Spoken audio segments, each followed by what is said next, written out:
Question देख रहे हैं आप, what are the characteristic features of kingdom Protista. ये क्वेश्चन आया है बायोलॉजी क्लासिफिकेशन से। अब बायोलॉजी क्लासिफिकेशन बहुत छोटा सा चैप्टर है, इससे हर साल क्वेश्चन आते हैं। चाहे आपको कभी मोनेरा के बारे में पूछ रहे हैं, कभी प्रोटिस्टा के बारे में, कभी फंजाई के बारे में। सो इस चैप्टर में से कोई भी चीज स्किप करने का तो सोचना ही मत।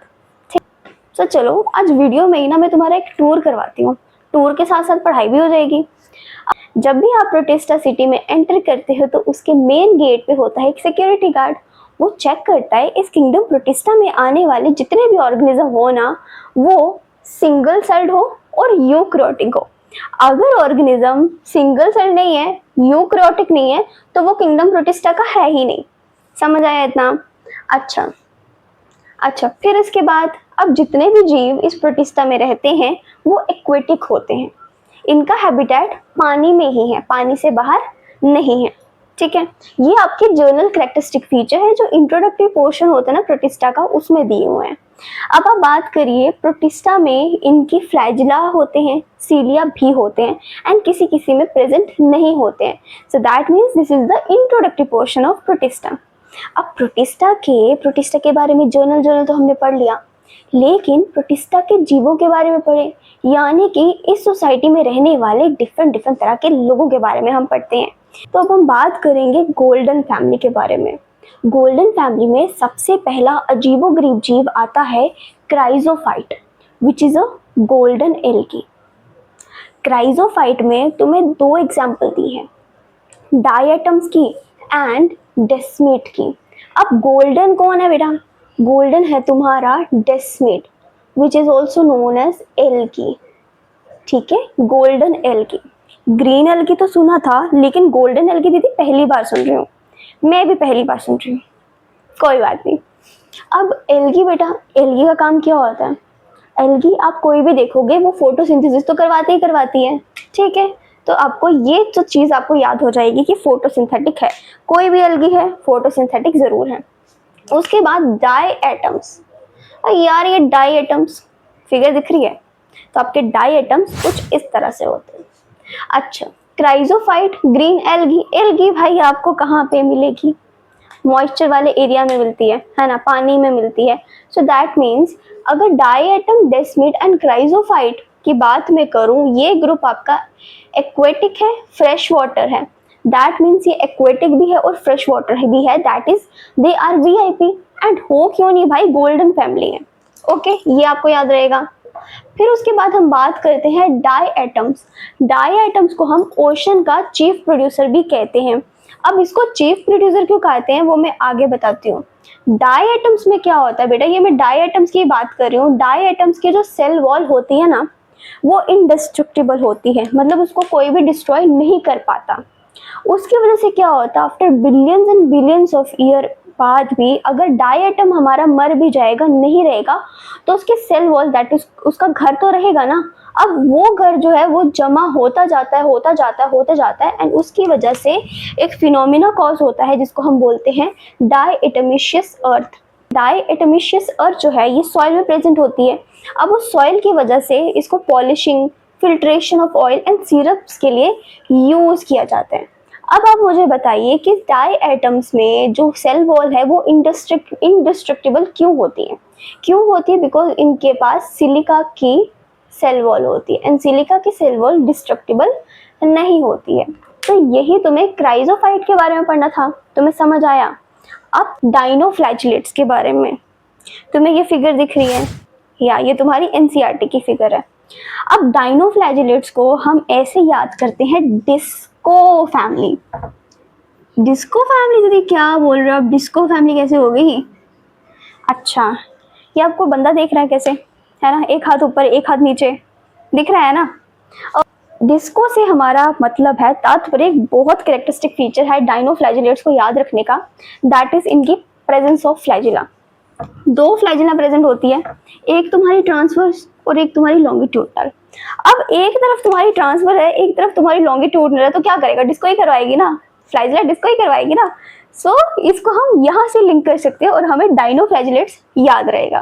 ठीक है, अब डाइनोफ्लैजिलेट्स जो है मेरीन भी है और फोटोसिंथेटिक भी है।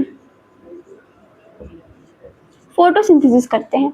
अब फोटोसिंथेसिस करते हैं इसका मतलब क्लोरोफिल तो प्रेजेंट ही होगी ना, जिसमें भी क्लोरोफिल प्रेजेंट होती है वो फोटोसिंथेसिस करते हैं, ठीक है।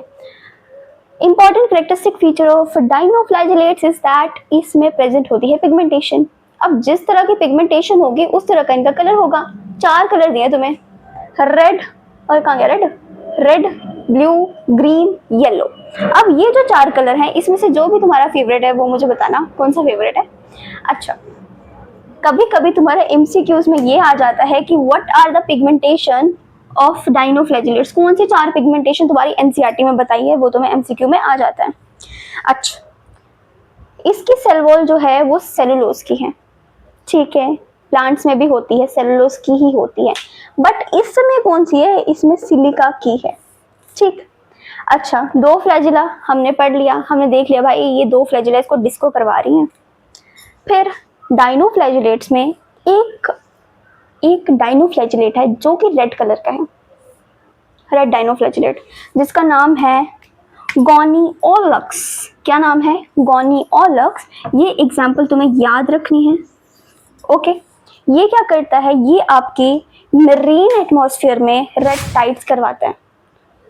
कैसे करवाएगा, हमारे रेड ऑर्गेनिज्म होते हैं, रेड डाइनोफ्लैजिलेट्स होते हैं, इनका मल्टीप्लिकेशन होता है, that is multiply multiply multiply multiply करते जाते हैं। अब उसके बाद मल्टीप्लिकेशन से क्या होता है, इनकी संख्या जो है वो इंक्रीज हो जाती है, ठीक है। अब संख्या इनकी इंक्रीज हो जाती है भाई, ये ना क्या करते हैं, पूरे जितने भी आपके एक्वेटिक सोर्स होगा या पानी के जितना भी सोर्स होगा ना उसके अराउंड उसके ऊपर आ जाते हैं, ठीक है।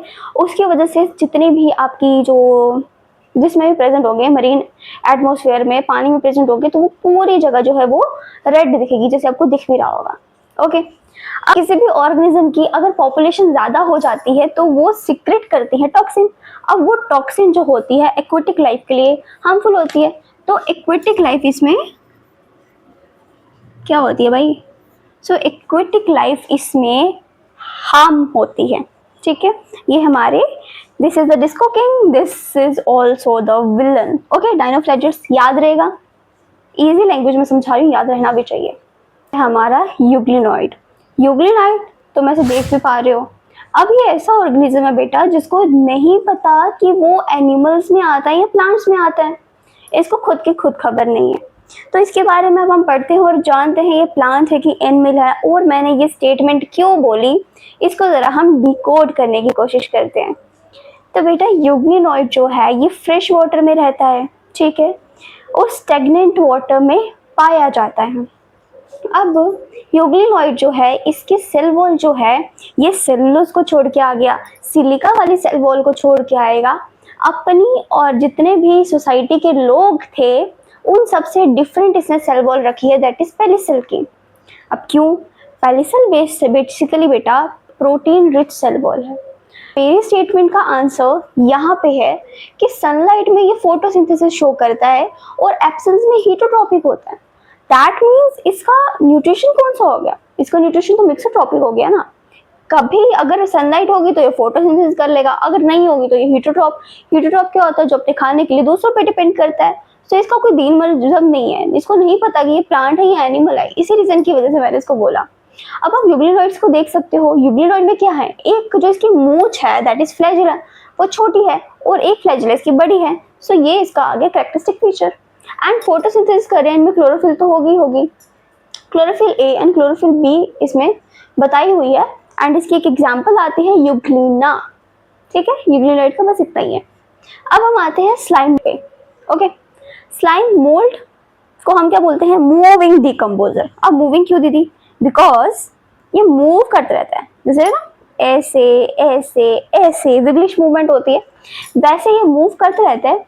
अब ये किस पे करता है मूव, डिकेइंग ट्विग्स हो गया, सड़ी गली पत्तियां हो गया, ये ऑर्गेनिक जो कचरा होता है ना उसके ऊपर ये जेली टाइप होता है और ये जेली टाइप उस पर मूव करती है। ये कुछ इस तरह की जेली होती है, ये उस पर मूव करती है, तो इसको हम मूविंग डिकम्पोजर कहते हैं। डिकम्पोजर क्यों, क्योंकि उसको डिकम्पोज करने में हेल्प करती है। एंड जितना भी कचरा होता है ये हम ऐसे कह सकते हैं, इसको इन्वायरमेंट का गार्बेज क्लीनर हम कह सकते हैं, ठीक है। अब ये जो स्लाइम मोल्ड है ये कुछ ऐसा प्लाज्मोडियम क्रिएट करता है। अब यहाँ पे ये प्लाज्मोडियम बेटा वो वाला नहीं है मलेरिया वाला, ये कुछ डिफरेंट टाइप का है, ठीक है, मलेरिया वाला नहीं है। अब ये प्लाज्मोडियम जो होता है बहुत ही लार्ज होता है और ये जो मैंने बनाए हैं ये मल्टी न्यूक्लिएटेड है, ठीक है, मल्टी न्यूक्लिएटेड है एंड ये जेली टाइप है, ठीक है, और जो कि ग्रो करता है, ग्रो करता जाता है, स्प्रेड करता जाता है, उसको जितना जितना गार्बेज मिलेगा उतना ही ये ग्रो करेगा, उतना ही ये अपना जो मास एरिया है वो फैलाएगा उन पे, ठीक है। स्लाइम मोल्ड समझ आ गया, तुम्हें फिगर भी दिख गई। अब तुम यहाँ पे आओ, स्लाइम मोल्ड के भी दो फीचर्स हैं। जब ये फेवरेबल कंडीशन में होगा ना बेटा, सब कुछ ठीक है, एडवर्स कंडीशन नहीं है, तो ये बना लेगा प्लाज्मोडियम और ये ऐसे ही अपना काम करता रहेगा। बट अगर आ गई अनफेवरेबल कंडीशन तो क्या करेगा ये फ्रूटिंग बॉडी क्रिएट कर लेगा, फ्रूटिंग बॉडी बना लेगा, वहाँ पे स्पोर्स फॉर्म करेगा।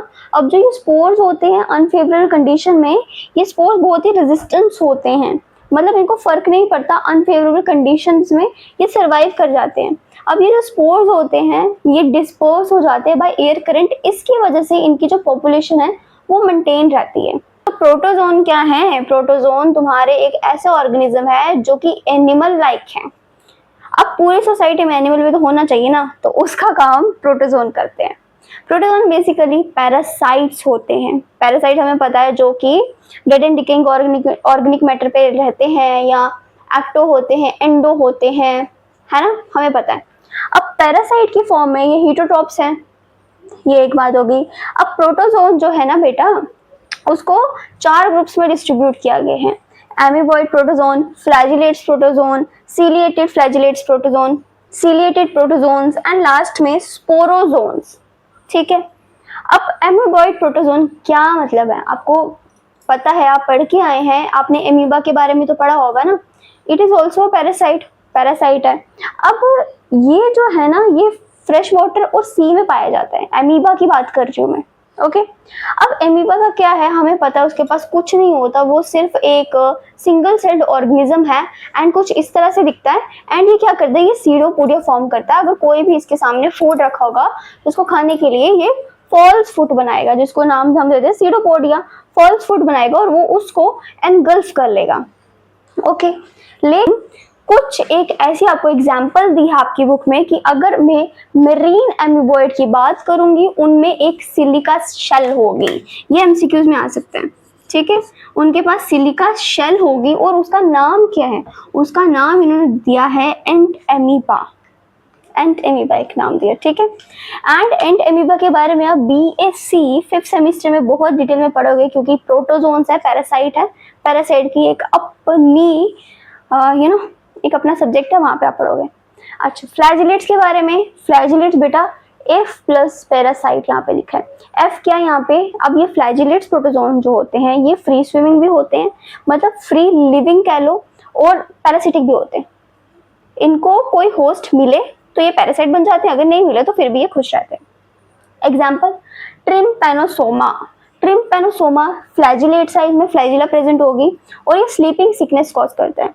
मतलब पैरासाइट तो है ही है, ये पानी में तो तैरता ही तैरता है, बट ये सिकनेस भी कॉज करता है, मतलब चलता फिरता डेंजर है ये, ओके। अच्छा, सिलिकेट फ्लैजिलेट्स में हमारे पास आता है पैरामीशियम, देखा पैरामीशियम दिख भी रहा होगा। स्पोरोजोन, स्पोरोजोन क्या है, नाम से ही पता चल रहा है स्पोर्स। किसमें बनते हैं स्पोर्स? लाइफ साइकिल पढ़ा किसी भी पैरासाइट का? नहीं पढ़ा? एक याद रख लो एग्जाम्पल, स्पोरोजोन्स जो होती है इनमें स्पोर्स फॉर्म होते हैं। जब स्पोर्स फॉर्म होंगे तो जो स्पोर्स फॉर्म होंगे वो इन्फेक्टेड स्टेज होंगे, दैट इज स्पोर्स की वजह से इन्फेक्शन कॉज होगी। एंड यहाँ पे एग्जाम्पल तुम्हारी आती है प्लाज्मोडियम की, विच is a malaria causing. Malaria basically किसकी वजह से कॉज होता है, किसकी वजह से होता है? मच्छरों की वजह से होता है ना। It is all about your protista and hopefully अगर एग्जामिनेशन में तुम्हारा ये प्रोटिस्टा वाला चैप्टर आ गया ना, ये क्वेश्चन आ गया, तो प्लीज़ ना उसको छोड़ के मत आना, बिकॉज मैंने बहुत कोशिश की है इसको इजी लैंग्वेज में समझाऊं, तो अगर छोड़ के आए तो देख लेना। और हाँ, इन द एंड अगर तुम्हें मेरे साथ जुड़ना है तो तुम मेरे इंस्टाग्राम चैनल के नोवा को भी फॉलो कर लो, एंड अगर अभी तक नहीं किया था तो इस चैनल को सब्सक्राइब करो। Stay tuned.